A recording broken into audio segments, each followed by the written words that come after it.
Salaamullaahi calaykum waraxmatullaahi wabarakaatuh. Kulanti wacan oo wanaagsan daawadayaal kusoo dhawaada wararka caalamka oo aad si toos ah kala socotaan Suldaanka TV xaruntiisa dhexe ee magaalada Nairobi.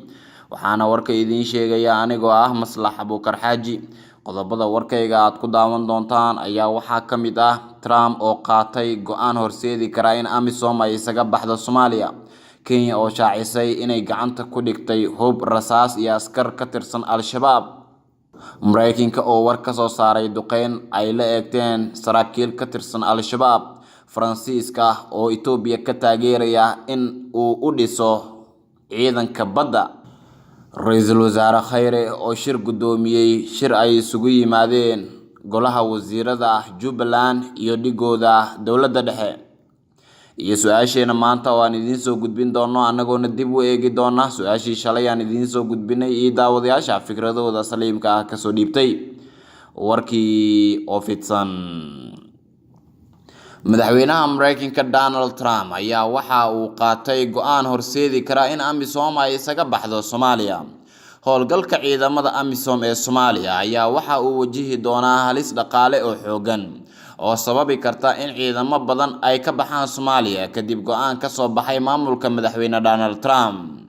Trump oo ku dhawaaqay miisaaniyadda dowladdiisa ee sanadka 2020 ayaa waxaa ku jira dhimis xooggan oo lagu sameynayo lacagta Mareykanka uu ku caawiyo howlgalka AMISOM ee Soomaaliya.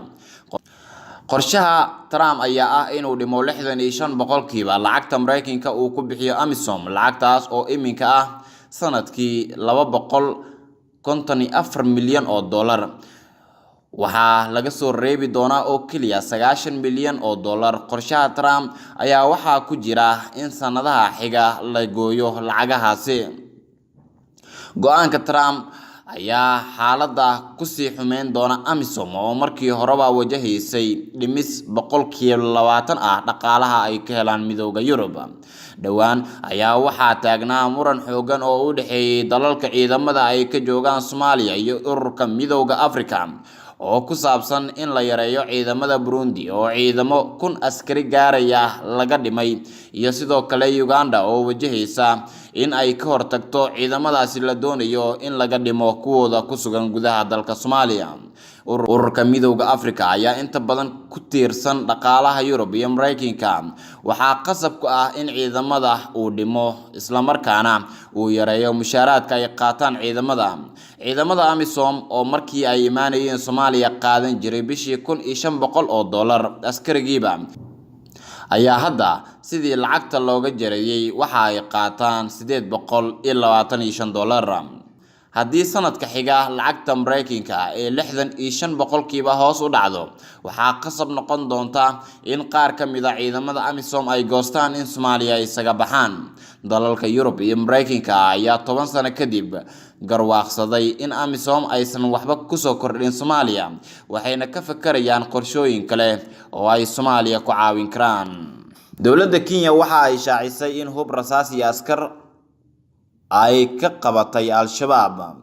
Wasaaradda gaashaandhigga ee dowladda Kenya ayaa war ka soo saartay dagaal ka dhacay deegaanka Buule Xaaji ee gobolka Gadow kaasi oo u dhexeeyay ciidamada Kenya iyo Al-Shabaab. Wasaaradda gaashaandhigga dowladda Kenya ayaa shaacisay in 3 ka mid ah Al-Shabaab ay ku dileen weerarka isla markaana ay nolosha ku qabteen mid ka mid ah ciidamada Al-Shabaab. Sidoo kale wasaaradda ayaa soo bandhigtay hub iyo rasaas badan oo ay sheegeen in ay ka furteen ciidamada Al-Shabaab ee ay kula dagaalameen deegaanka Buule Xaaji ee gobolka Gadow.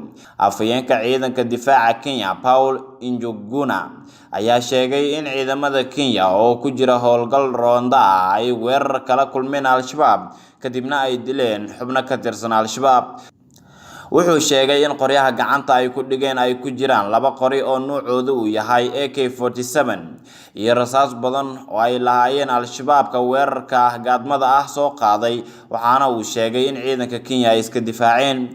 Afhayeenka ayaa intaasi ku daray in ciidamada ku jira AMISOM ay heegan sare ku jiraan mar walba una diyaar garoobeen in ay ka hortagaan weerarada uga imaanaya Al-Shabaab. Ciidamada Kenya ayaa bishii January ee la soo dhaafay sheegay inay dileen 7 ka mid ah Al-Shabaab kuna qasbeen in ay hubkooda ka cararaan.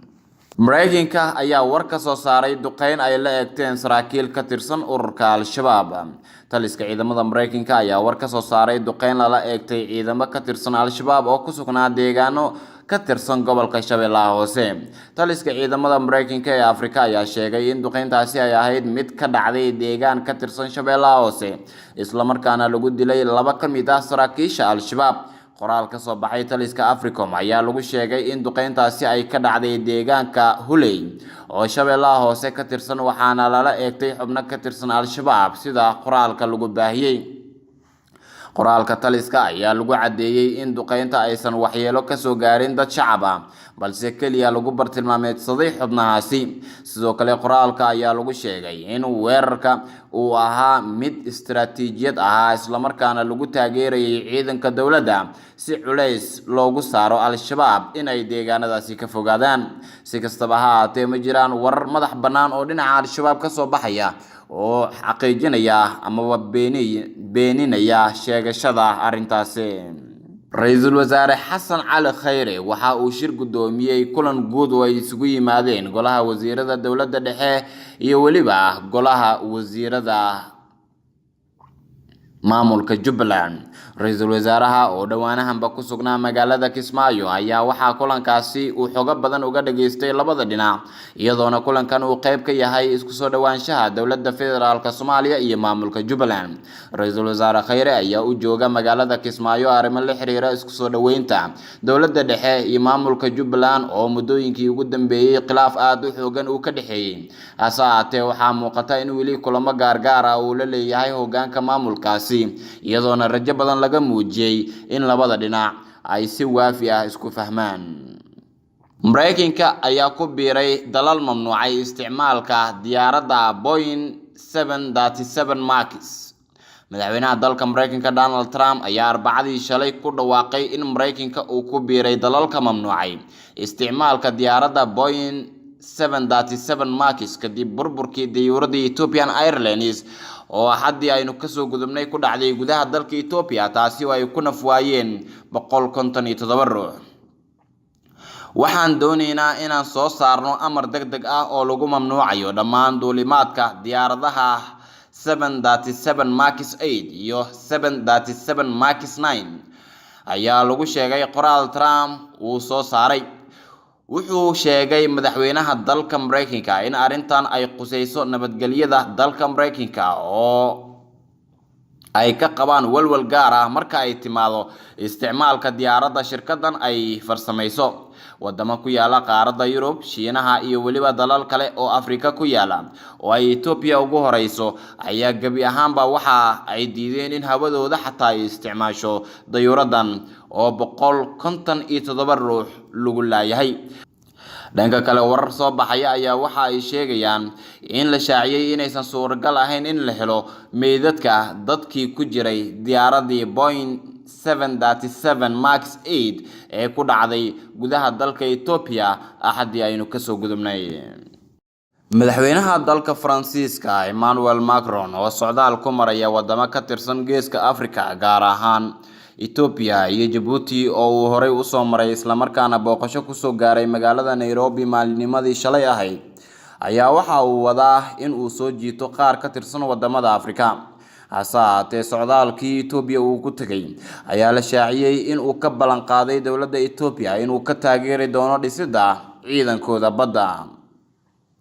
Siyaasiga Cabdiraxmaan Cabdishakuur ayaa taxliil kooban ka sameeyay socdaalka madaxweynaha Faransiiska Emmanuel Macron uu ku sameeyay qaar ka tirsan wadamada bariga Afrika oo ay ka mid yihiin Djibouti, Ethiopia iyo Kenya. Cabdiraxmaan Cabdishakuur ayaa aragti kooban waxa uu soo dhigay boggiisa Facebook isagoona sheegay in ay la yaab tahay in dowladda Faransiiska xilligan ay u soo jeesato sida uu hadalka u dhigay inay maalgeliso ciidanka badda. Waxaan isha ku hayay booqashada madaxweynaha Faransiiska ee Geeska Afrika Emmanuel Macron wuxuu booqday Djibouti, Ethiopia iyo Kenya. Inkastoo Faransiisku saldhig military ku leeyahay Djibouti, haddana in muddo ah madaxweyne Faransiis ah Djibouti booqasho kuma imaan. Dhinaca kale, waana markii koowaad ee uu madaxweyne Faransiis ah Kenya booqan doono amaba uu booqday. Marka Macron wuxuu Ethiopia la saxiixday heshiis difaaca wadajirka ah ee labada dal.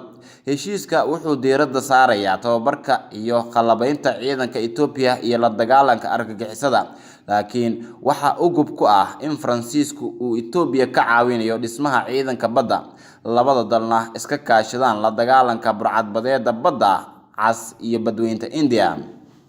Kasikow in Faransiisku uu doonayo inuu kaalintiisa Geeska Afrika xajisto, haddana kulamada Macron iyo qodbooyinkiisa kama marnayn xadeynta saameynta sii kordhaysa ee Shiinuhu uu ku leeyahay Geeska Afrika.